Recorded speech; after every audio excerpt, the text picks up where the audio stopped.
morning mga katanim. So nandito ako ngayon sa Butuan. Anong lugar to, katanim? RTR po, sir. RTR. So kasama ko dito si katanim natin na Carl. Ayan, no? Pakilala ka. Ilang taong ka na ba? Ako po si Carl Vince A. Castro, 17 years old po. 17 years old. So itong katanim natin, minor de edad.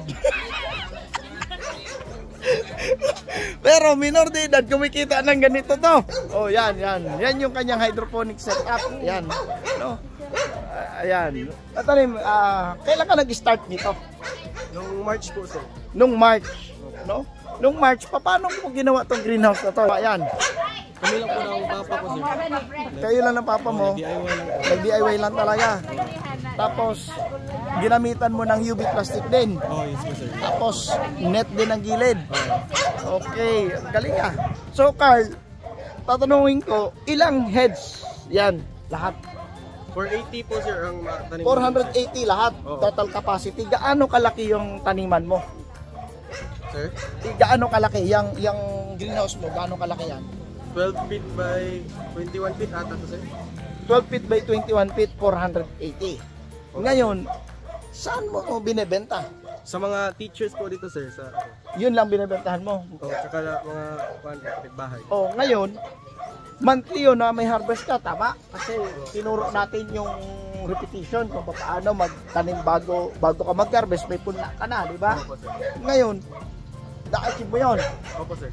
Ano, continuous din bang kuha nila yung mga suki mo? O, iba-iba din. Paiba-iba, sir. Iba-iba din. Oo. Sa hindi maubos. Sa ganito, Carl, na ikaw 17 years old, nag-aaral ka pa ba? Opo, sir. Pero kumikita ka na, o sa'yo to, o sa papa mo? Sa akin, sir. Sa'yo talaga. Paano mo naman nagkaroon ka ng ganyan na, nagkaroon ng idea? Sa kuan po, sir, yung sa YouTube mo na kita ka tayo, inspired ako, sir. Talaga? Pero na nga yung harap mo na. Opo, sir. So dati nga, sir, dito yung greenhouse ko na maliit, sir. Oo, yan. Oo. Ito mo yun, na-inspire si Katanim ngayon. Magkano bentahan mo per cup? 35 po, sir. Oh, mga Katanim, kayo na mag-compute, 35 pesos. Ang total capacity niya, 480. Magkano kita niya ng 17 years old a month? 480 multiplied by 35. Oh, yan yung kita niya a month. So, masasabi mo ba, Katanim, na magandang pagkakakitaan ng hydroponics? Opo, sir, maganda, sir. Ilang kayo dito may ganyan sa RTR? Hindi ko alam, sir. I think ako lang ata dito. Ikaw sir. lang? Oo. Oh, tapos kinukulang ka pa ba ng supply? Hindi naman, sir. Hindi ka ba kinukulang o may sumusobra pag nag-harvest ka? May sumusobra din. Oh, pero hindi ka na nakapag-market ng mas mga malalaki like Presto, Sanggipsal. Kuan, sir. Merong isang Oo. restaurant. May restaurant isa. Gaano kumuha naman yon? 500 na ata. Oh, ayos na rin.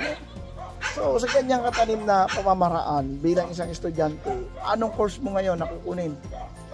Sa ano po, sir, pagkatapos ng grade 12 po, sir. Agriculture, sir. Agriculture talaga. Ano mo? Oo. So, yun talagang hilig mo na magtanim na. So, anong sa agriculture? Agricultural engineering, agricultural... Sa ano po, sir, sa animal side. Or tsaka sa plants. Sa plants, animal and plants. So, yan ha. Si Carl ay 17 years old. Talagang dito ka na pinanganak. Opo, sir. Dito na, talagang tubong Butuan ka talaga. Opo, sir. Nakita niyo yung mga Katanim ha. Dito sa Butuan pa lang, meron nag-iisa dito sa RTR na mayroon itong hydroponics. Ngayon, silipin natin, no? Pasukin natin yung greenhouse ni Katanim na Carl. Sa labas pa lang may mga tanim ka rin dito. Tingnan nyo to mga Katanim ha. Seeds mo yan, sir.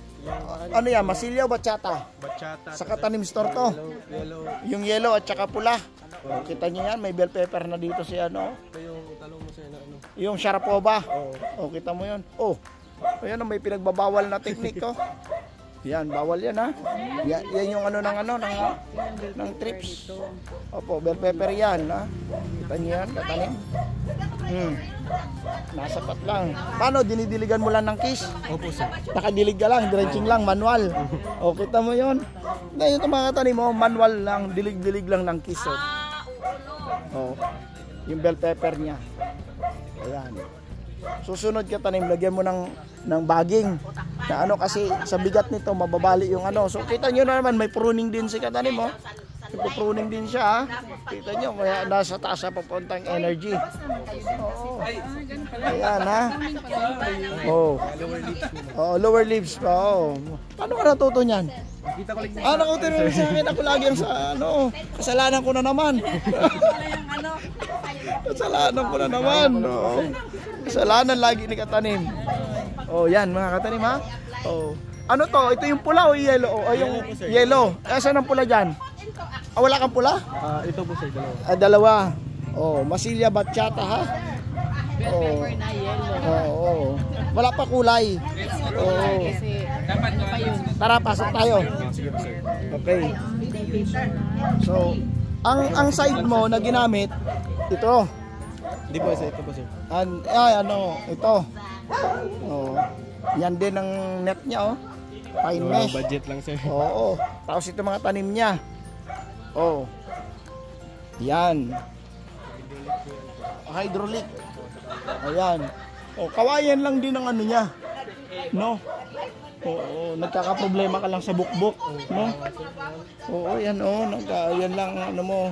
Pinamigay problema mo. Ipupurahan rin ng solignog para Oo, at saka ibabad mo sa lagyan mo ng katanim ng used oil. Opo sir. Oo, lagyan mo ng used oil. So yan talaga naging problema kasi naging problema ko rin yung katanim nung kawayan din yung greenhouse ko. Maano sa bukbok, no? Oo, maano sa bukbok. Yan. Pero pag hinugasan naman, naaalis naman. Wala namang problema. Tsaka di naman nakalason. Ang gamit mo dito, anong pipe to? Number 2 po sir. Lidos. Opo sir. Oh, tapos ito, ang problema mo lang nito, Carl, kapag mainit na, ha? Kaya nga sir. Oo, mamamatay na walang roots. Tsaka lahat. Narurot-rot siya sir. Oo, nagkaka-root-rot kasi yun ang problema niyan. Ang suggestion diyan, balutin mo ng ng insulation foam, no? Ito mga katanim mo, ito yung naging problema, ha, mainit. Ngayon, ito pa. Kung kayo gagamit nito, dapat talaga styro. Ang problema lang, ang styro, mayroon ba dito? Meron naman sir, pero mahal. Mahal. So, hindi mo naman once lang gagamitin. Pag nagbebenta ka ba dito, kasama ang cup? Pag ito sir, kasama na. Kasama sa styro. Dati sir, hindi ko sinasama kasi mahal yung styro. Oh, Kratky yung gamit ko dati. Yan. Kasi yan din yung isang factor nung bakit na mamatay yung tanim natin, magkaka-root-rot, di mag-grow na maayos kasi heat conductor ang plastic. Wala namang sa sir. Akin wala namang namatay na lettuce, kaso lang hindi siya tutubo ng kuwan talaga. Maganda. At the same time, pagdating ng summer, magkaka-problema talaga, Carl. Nakapag-grow ka na ba during summer dito? Opo sir, last Oo. Kumusta naman? medyo sir, medyo bansot. Maliit talaga. Oo. So ganito kalaki yung niya ni katanim, Carl. O ito yung timer mo. Oh, simple lang ginawa niya. Oh, mayroon ka rin ditong half hydro at saka tuna box. Sa seedling yan. Oh, seedling area mo. Oh, half hydro, ha. May mega packaging. Lahat tumutubo. Tuna box. Hindi ko na buffer kasi naubusan ng Kalsinit. Oh, ayos lang. At least So, yun mga katanim, no? Sa maliit na setup ni Carl, alam nyo na kung paano kumita siya sa 17 years old. Minor de edad, no? Oh, grabe, galing. So, yun mga katanim, love yan.